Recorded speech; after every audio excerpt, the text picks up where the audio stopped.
Hey there, I hope you're having a good day. If you have time, you can come listen to me talk about Unknown Number, the high school catfish.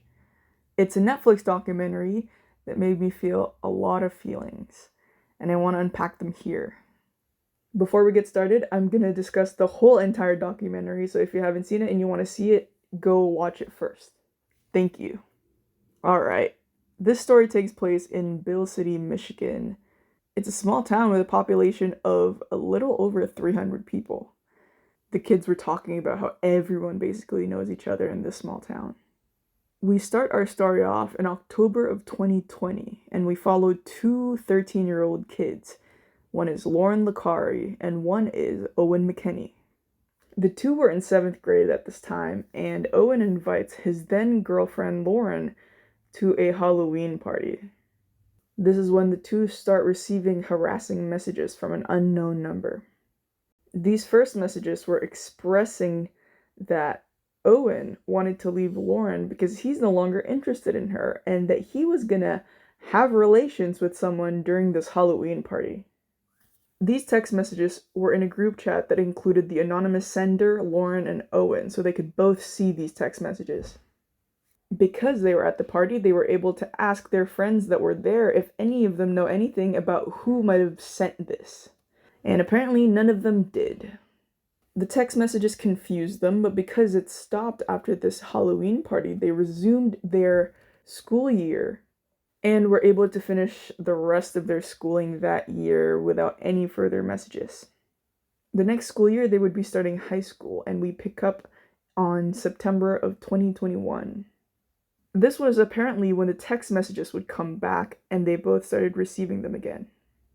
What they noticed about these text messages is that it seemed to be coming from someone who understood where they were at during their school day. They were thinking it was someone from their school, someone who could see them during classes and in the hallways. Owen has a friend group with 3 girls named Sophie, Macy, and Chloe, and he asks them about it because one of the texts references one of the girls in it. It became very clear to them that this person has a very deep understanding of their personal lives and the personal relationships they have with the other students of the school. This is when the text messages start to get really abusive.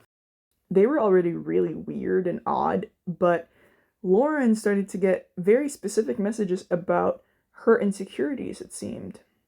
The text messages seemed to be pointing out things about Lauren's body that she might be insecure about. They referenced her thinness a lot, even calling her anorexic, and that Owen wasn't going to be interested in her because not only is she not providing the things that he wants, she's also not providing in the way of her physical appearance.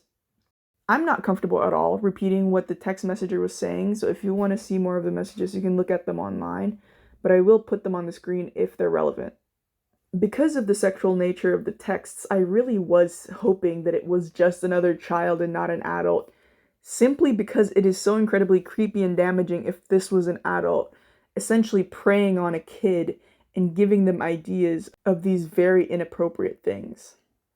After receiving more of these messages, Owen and Lauren then tell their parents about what's going on. Both sets of parents are introduced to us. We have Jill, who is Owen's mother, Kendra, who is Lauren's mother, and Sean, who is Lauren's father. The 4 go to the school and get the superintendent and the principal and tell them what's going on. This is when the kids get kind of questioned by the staff of the school, very lightly, because at this point the police are not yet involved. So at this time, they were just trying to get a feeler as to who it could possibly be inside the school and the groups of kids inside the school that could be sending these messages. What was evident, though, is that none of them seemed to know anything about it. Around this time, Lauren and Owen start going through relationship issues because Lauren, reading these text messages, started to distrust Owen a little more, and that put pressure on their relationship. So with neither of them really at fault, they break up. At this point, it's been about a year since they first started receiving these text messages. The investigation was not progressing, and they were still receiving a deluge of messages, sometimes 30 to 40 a day. This was when the parents asked the town sheriff, Mike Main, to handle the investigation so that they could possibly make more progress. Now, with the sheriff being involved, there is a more formal questioning when it comes to the students. They're doing an investigation now. Apparently, he would come once or twice a week to ask Lauren and Owen how they're doing and how the text messages are going. He also had to read the hundreds and hundreds of pages of text messages this person has been sending them. He also questioned if the parents changed the phone numbers or the phones of either of the kids. It seemed like what the parents were interested in is really catching the person who's doing this, hence why they didn't change the number or their phones. What they would do is sometimes take the phones away from the kids so that they could read the text messages themselves and so that the kids would have less time exposed to these messages. That being said, the kids had their phones during school and a lot of the time when they would get home, so they still read a lot of these very abusive messages. Around this time, the perpetrator was texting Lauren about her performance during her basketball games. One message talked about her not scoring any points during a game, while the person texting said they scored 12 points. This was a great hint because Lauren's mom, Kendra, actually coached the basketball team, so they could check the score sheet to see who scored 12 points that night. There was only one girl who scored 12 points that night, and she is Chloe Wilson. She is one of Owen's friends. They're actually childhood friends and grew up together because their parents are really good friends. She's also one of the 3 girls that Owen is in this larger friend group with. I could tell by this point that the parents were starting to get antsy because they were quite comfortable with Chloe being questioned and Chloe being accused. I can't really blame them for it because their kids are in danger, but it's not the best when you're so easily accusing kids. What they did say was that Chloe's father is a police officer, so they were thinking that even if she did anything, she could get away with it. With that said, she gets taken by the sheriff to get questioned during school. This made her peers and the parents even more suspicious of her, and they started to think that she really was behind this. This must have been incredibly traumatizing for Chloe, honestly. This is a town where everyone knows everyone, and now everyone thinks that you've been bullying this girl and sending really weird messages to this boy. From the interviews of the other students, it seemed like the 3 girls, Sophie, Macy, and Chloe, who were really close friends, tended to outcast other groups of girls their age. They're all children, and I don't care to comment about what kind of character they have because everyone is going to go through a phase where they want to fit in and they might not be the nicest. That doesn't make anyone guilty of anything, but it is an interesting detail and especially relevant to when they're doing an investigation as to who could be texting these kids. After a certain amount of time, Chloe is fed up and then just surrenders her phone to the police and says, "Check it. It's clean. It's not me." The police then actually do check her phone and it is clean. This is when the texter starts going off about, "My phone is clean, they'll never catch me," seemingly confirming that it is Chloe. This made the kids and the parents seemingly reconsider that it would actually be Chloe because now the text messenger is just going out and saying it's her. The case is now cold again because it's seemingly not Chloe. The text messenger then sends a photo that was seemingly taken during Owen's Christmas party. Apparently, one of Owen's gifts during that Christmas party was a black phone case, and that was what the picture was of. Because their Christmas party only had really close friends and family, now they're questioning who this texter could possibly be, and how they could possibly have gotten that photo. This is when people turn their eyes to Owen's cousin, Adriana. I felt completely terrible for this young girl when it was her time to get interviewed because you could tell that she was under so much distress. She came across as an introvert who probably felt really left out of a lot of friend groups in her school. Because of that, apparently there's some history between her and Chloe's group of girlfriends. This made it plausible that it could be her because apparently the 3 girls have been accused of bullying her in the past. Like I said, the parents were very okay with throwing accusations at this point, and Chloe's parents were very comfortable saying that Adriana probably did it. What made me feel extra sad for her is that if someone like Chloe, who was seemingly popular at her school, went through social repercussions, I can only imagine what a social outcast like her would have gone through after getting accused like this. Especially because Owen is her cousin, and a lot of the messages were sexual in nature. Now the parents and her peers are suspicious of her and she gets questioned during school. When she got home that day, she receives a text messages from an anonymous number. It was a text message that called Owen's parents names and was essentially trying to get her to join in and taking Lauren down. The bright side to this is apparently this cleared her name because now they can tell it's not her. When I was watching the documentary, I genuinely couldn't get a grasp as to what age this person could have possibly been. I was thinking that the person seemingly did know slang well enough to be a child. I don't know what kids their age text like. Maybe that's why I couldn't sense it. Obviously, the graphic nature of some of the texts did make everyone think that it was an adult. The messages were still pouring in at this point, and now they've seemingly hit 2 dead ends. This is now around 18 months later, and during this time, Owen travels to Pinconning, Michigan. He meets an unnamed girl there and starts dating her. They were long distance, so a lot of their relationship was texting, but Owen did say it was quite serious. It goes downhill when this young woman's mom starts getting text messages from an anonymous number. The messages were about leaving Owen alone because Owen is theirs, the text messengers. This was difficult for Owen because he's seemingly getting followed anywhere he goes. I mean, he meets a girl in a different city and now he can't even date her because she's getting harassed by this person. They break up shortly after this because he doesn't want to put her through what Lauren has gone through. This was around the time that the FBI got involved because Owen's mother, Jill, saw him text the perpetrator some disturbing things. He was referencing the fact that he'd been thinking of self-harming because of how difficult it's been for him because of these messages. She was worried that if this doesn't end soon, he might end up harming himself. The FBI liaison named Bradley Peter hears from the sheriff, and now he's on the case. He quickly learns that this person has been using an app called Pinger to disguise their number. And apparently this app also lets you randomize new numbers, hence why no matter how many times they block the number, they just text from a different unknown number. After a technological process that I don't know how to do, they find out the IP address of the perpetrator. Jill then asks Owen to give her all of the contacts that he has on his phone so that she can give it to the FBI and he can check which of those numbers match the IP that they found. When none of the numbers match the IP address, Jill thought to give her contacts as well. After Jill sends her contacts, this is when they find out who the perpetrator is. We were about 40 minutes into the documentary at this point, and I was thinking, oh, there's a decent amount left, so whoever this is might not be the perpetrator. What the FBI find out is that of all these numbers, there is one number that matches the IP address. And it was that of Kendra Licari, Lauren's own mom. After that reveal, my mouth was agape. I was in a state of shock. How could a mom do this? Was it the mom? I don't know. Like I said, there was a lot left, so I'm starting to think, okay, maybe it's not the mom. Maybe there's something going on here. Mike, the sheriff, and another police officer then go to Kendra's house to see exactly what's going on.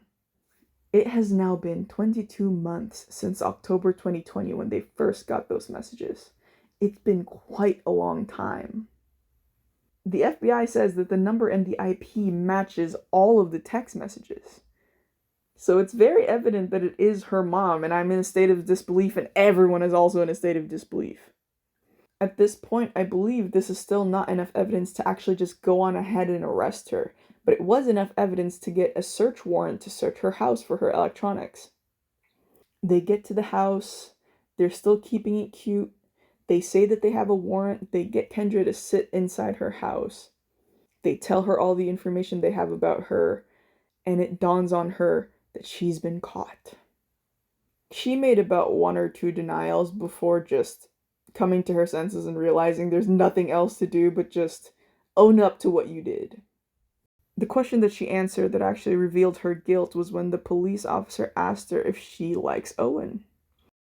She says no, it's not anything like that. She doesn't like Owen. She says it's nothing about Owen, but something tells me I shouldn't believe her. So the officers get Lauren and sit her down next to Kendra, and they tell her what's been going on. From her face, it doesn't even seem like she's really realizing that the police are essentially telling her that her mom's been harassing her for over a year. At this point, she's maybe 15 years old, and I can only imagine what she's going through. And the more the police are saying, yeah, Lauren, your mom is guilty, Kendra gets up and starts hugging her, and I start freaking out. I can't fathom why the police officers would even let her sit that close to Lauren, let alone let her touch her. Maybe in their head they're thinking these two have lived together for the past however long and she's never harmed her physically, so we can just let her touch the kid even though we know now that she's guilty. I was incredibly disturbed and disgusted to say the least, but she keeps hugging her kid. She's saying, she can't leave her and I don't want people to know. Pity party stuff and all of that, I could care less for it. In the meantime, they get the dad and call him to go back from work. He gets there, and I don't know when they tell him. I don't know if they told him at work or they told him when he got there in person. I'm assuming they told him when he got there in person. I think he's also definitely in some kind of shock. He's not freaking out as much as I would have been, that's for sure. You can tell he's trying to process this in his brain, like, what's going on? It's my wife that's been harassing my kid? So he's asking the officer, is she going to get arrested? What's going on? The officer says that it's at least felony stalking. So it's very clear she needs to be up and out of here. He gets inside and starts questioning his wife. She's still not being honest, and he even had to reveal to the police officers that she actually has other phones because she never told them about it. She only told them about her laptop and her main phone. I don't know. I mean, you don't always owe police officers your honesty, but in this specific circumstance, it would have been really helpful for her to just be honest. They end up getting her other electronics, and the dad is now crying at this point, telling her she needs to get out. Doesn't matter where she goes, she needs to get out. Which, good for him. I would have freaked out even more than that, but he controlled himself well, and that's good. He clearly doesn't want to freak out in front of his daughter. At this point, Lauren is barely reacting. I can only imagine what it's like to be in her position. She's probably used to the discomfort and pain she's been feeling the past year and a half. She's probably so used to it at this point that she's like... I've seen people criticize how Lauren reacted because it really did seem like she was disconnected from what's going on. And she's a child, and one of her only two trusted adults betrayed her in such a way and for so prolonged of a time that I truly cannot even imagine what she was feeling at that point. It's an entirely terrible situation, and I completely empathize with Lauren for seemingly being numb to it. That being said, we then get Kendra's point of view out of all of this, and I get really disgusted by this. She's been involved the whole time, right? There were some clips of her talking in the beginning. There's clips of her throughout seemingly involved with the investigation and the other parents. So you don't really expect the perpetrator to be involved in the documentary itself. And obviously that's why Netflix did it, so you'd be shocked. Jill gets told about this, and obviously she's in a state of disbelief herself. She can't even imagine why a mom would do that to her kid. The dad, Sean, is crying. Lauren's crying, and it's a terrible, terrible situation. Suffice it to say, she's definitely guilty and got arrested. And even after her arrest, she's still bringing her kid stress because Lauren is at school when this happens and her mugshot gets posted online, and now everyone's looking at Lauren all weird, like, wow, your mom is online and look at her mugshot. She gets called to the principal's office and she calls her dad. She wants to go home, and I can't blame her. I don't know how long her trial went on for, but it was during 2023. She was able to make a statement at the end of her trial, and she talks about how she projected a lot of her mental illness onto her kid and onto other kids, and she's remorseful and she feels bad for it. Jill and Owen get to have their own statements. I'm really glad that Owen was able to speak to his abuser like that, honestly. And I'm also glad that his mom got a turn to speak. She gets sentenced to 1.5 to 5 years in prison. She doesn't serve for very long, and she gets out in August of 2024. Hence why she's in the documentary. That concludes the recap part of this video, and this is going to be the part where I get to just say all of what I thought about this whole situation. I also acknowledge that there is fully a racial aspect as to why Kendra got treated so much better than I expected her to, especially considering how prolonged her behavior was. She got to be questioned so nicely. They told her, it's time to own up. Lauren, your mom, she went through some things. And I'm like, what police officers would ever treat anyone like this? Then I realized this is a hick town with some really hick people.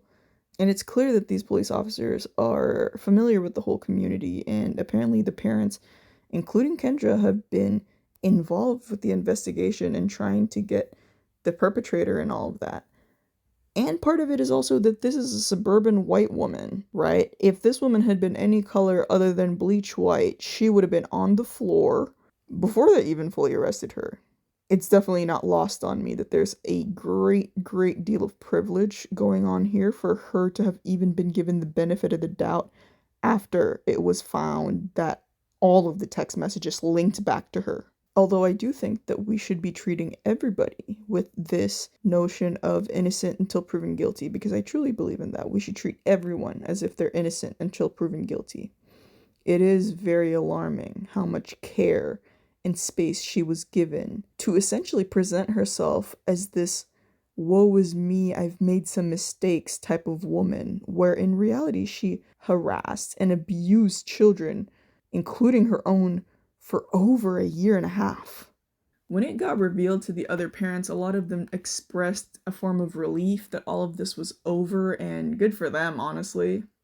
What I didn't like were Chloe's parents being so openly harsh towards Sean and Lauren. The parents were talking about how Lauren and Sean were going to pretend like they weren't involved in the situation. I don't know what kind of confidence a small town gives you, but the confidence to just say that the victim and the victim's father are somehow involved in this is so crazy to me. Chloe herself had a better reaction than her parents did. She was hopeful for Lauren and hopes that Lauren can heal and be better after this. It seems like the parents in this also have their own set of issues separate from their kids. All of the kids involved here are victims, and I feel terrible for them. Getting that I can't believe that it was her mom of it all out of the way. Kendra is a terrible person. There's just no other way to say that Kendra should have been in jail for longer. I don't know how she got away with only 2 counts of stalking. I can't find any more detail on it, but she didn't serve for very long, and right now she's still estranged from her child, which is good. But I have no idea how she got away with not getting charged with some kind of sexual assault on Owen because of the nature of the text messages she was sending. I have no idea.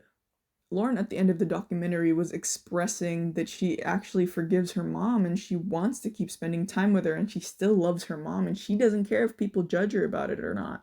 Like I said, none of the kids are to blame for any of these things. And when I heard that, it made me think, what are the precautions that you take in this situation? Because I don't think taking away Lauren from her mom was going to help her in that situation. But obviously, she shouldn't be spending all of this time with her mom, right? What I think did happen is that they let her have a limited amount of contact with her mom. Not physical ones, but they would email and call each other sometimes. This to me are steps that she needs to take in order to heal, because I don't think she'll truly understand the brevity of the situation until she's much older. Right now, I think she's about 18 or 19 years old, and she's just had one of the craziest things that could ever happen to you happen to her. Because of this, her and Owen don't even talk. He doesn't even like her. Not only that, but it seems like she's been a complete outcast from everyone at her school, and I feel terrible for her. I think a lot of them are kind of side-eyeing her for even still wanting to be in association with her mom, which is really unfair. I mean, that's her mom. What do you expect a child to feel, right? Especially when the mom was doing a form of abuse where she would make her feel bad and then try to be there to aid her. How Kendra presented it during the documentary was that it was some kind of Munchausen where she's trying to be there for her daughter, and so she kind of created a situation in which her daughter would need to rely on her, and that's really disgusting, but I don't even think that's what it is. She tries to go in on how she's been traumatized and assaulted when she was 17, therefore when her daughter was getting close to that age, maybe it filled her with some kind of emotions. I don't even want to get into that. I don't know if what she said is true. I don't know. What I will say is that none of those things matter when it comes to what she did and for how long she did it for and how unremorseful she seemed. She didn't take accountability for her actions, and one of the first things she did was deflect and say that, well, we've made mistakes and I'm sure everyone's done something illegal at some point. Kendra, what? She's essentially saying, like, if you've jaywalked, you're not that different from me. No, we are very different, Kendra. I would never do that to anybody. One of the other things that blew my mind was that she was allowed to have this lament after she was found guilty of it all. She starts crying and trying to get us to be on her side and understand where she's coming from because we don't know her story. Why would she do this? All we can do is judge her. When you do things and people can see it, people can judge you, Kendra. Unfortunately, that's just what happens. They even had her cousin at the end who was saying that she's displayed behavior throughout her life that makes it seem like she always wants to be the center of attention. That's all fine and well, to try to understand the reasoning behind this, but I think we could have done better with just protecting Lauren and Owen in all of this. Lauren especially, because this is her mother. What was so off-putting to me was how much they let Kendra touch her. And sure, at that point, that woman hadn't been arrested, but they knew she was guilty then. And I can't believe how much they let her just touch her and snuggle her and tell her it's gonna be okay and I'm sorry. Those are the type of things that when you're guilty, you have to say, behind a window with a telephone. I think a lot of adults in this situation were actually sorely lacking. What I realized afterwards was that apparently the first party they went to, the Halloween party in October of 2020, was actually Chloe's Halloween party. During the documentary, Owen said that he was the one who invited Lauren because he wanted to hang out with her. Apparently, during an interview, Chloe's mom said that she actually had called Kendra, Lauren's mom, after she found out that Lauren might not have been invited to the party. So Chloe's mom calls Kendra's mom to tell her that, hey, your kid, Lauren, she can come to the party, that's okay. And if that's real, that tells me that maybe that was the straw that broke the camel's back, Her daughter getting invited to a Halloween party, I guess?